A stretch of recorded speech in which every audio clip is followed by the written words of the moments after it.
Assalamu alaykum hörmətli televizor kögüçülər. Görüp atqanınla Erkin Asiya Radiosu Tor televiziyasının haftalık haberler programısı. Mazkur programımızda ötken bir hafta jarayonida yuz bergan Uyg'urlarga munosabatlik muhim voqealardan ma'lumot beramiz. Men Erkin. Fransiya poytaxti Parijda ochilgan Dünya Uyg'ur qurultayining 5-qurultayi 13-iyul kuni oxirlashdi. Rabia Qadir xonim yana bir qitim Dünya Uyg'ur qurultayining raisi bo'lib saylandi.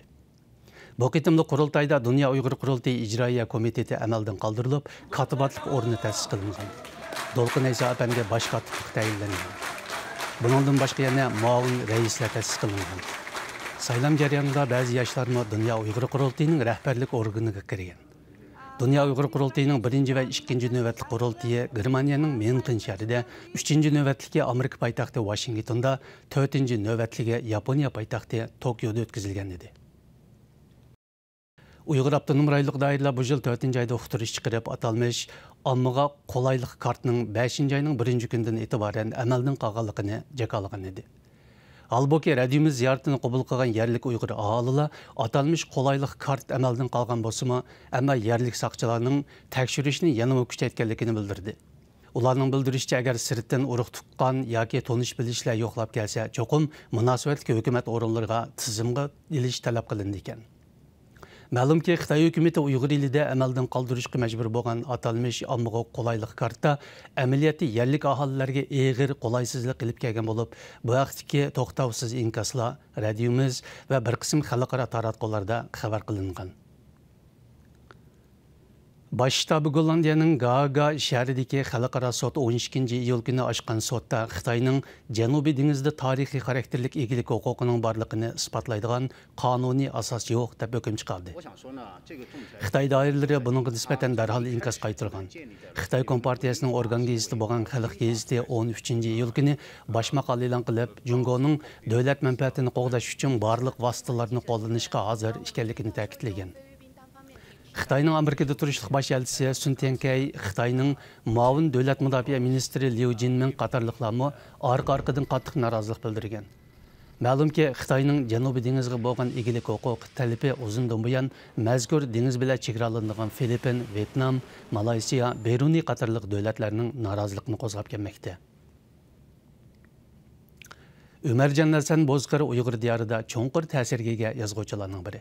Uning "Ming o'yla biz sizlarga yuzkilanmaymiz" qatorliq bir qancha kitobi Uyg'urlardan nemishqi birinchi qo'l partikom sekretari chiqmaydi nomli 300 parchadan ortiq tarjima maqolasi, Olimjon saqlingizga rahmat nomli 30 parchadan ortiq publistik maqolasi, shundaqla 200 qismdan ortiq televiziya tarjima filmlari Uyg'ur jamoati bilan yuz ko'rishgan hamda zo'r ta'sir paydo qilgan. Halbuki Ömercan Hasan Bozkır'ның yaqında tuyuqsiz tutqan qilinishi butkul Uyg'ur jamoatini yana bir qitim andishiga soldi. Muhojiratdagi Uyg'ur ziyolilaridan Abduvali Ayub bu vaqtda inkas qaytarib, doiralarning Ömercan Hasan Bozkır qatorliq mo'tadil iqimdagi to'g'ri yozarlarni tutqan qilishi Uyg'urlarning Xitoydagi mavjud sistemaga bo'lgan ishonchisini yanada barbod qiladi dedi. 2015-yilning oxirlarida Uyg'ur Abdunum rayonlik doiralar maxsus bayonot e'lon qilib, o'tgan 5 yil ichida hukumatning 100 milliard yuan mablag' silib, 6 million dehqon chorvachini yangi uylarga o'ltiraqlashtirganligini e'lon qilgan edi. Halbuki Qumli viloyatining tog'liq rayonlari bilan Oraturk noyisining chorvachilik maydonlaridan radiomiz ziyoratini qabul qilgan yerlik dehqon chorvachilar o'zlarining navbatdagi qiyin ahvolidan shikoyat qildi. Ularning bildirishicha, Oraturk noyisi yaqinqi 5 yil ichida dehqonlarni yerdan, chorvachilarni yayloqdan ozod qilish planini yo'lga qo'ymoqda ekan. Yurt makonlaridan ayrilgan yerlik dehqon chorvachilar shaharlardagi arzon ijoralik bino uylarga ko'chirilib, eng to'van turmush kafolat puliga tayinib yashamoqda ekan.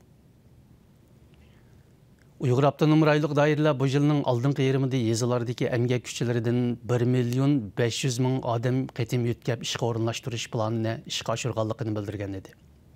Tangirtog' to'g'rining xabariga qaraganda, 5-chi emgak kuchlarini Abdunum rayon tavasida rayon olqib ishga o'rinlashtirish, ya'ni shimol bilan janub orasida yo'tkab o'rinlashtirish usuli qo'llanilmoqda ekan.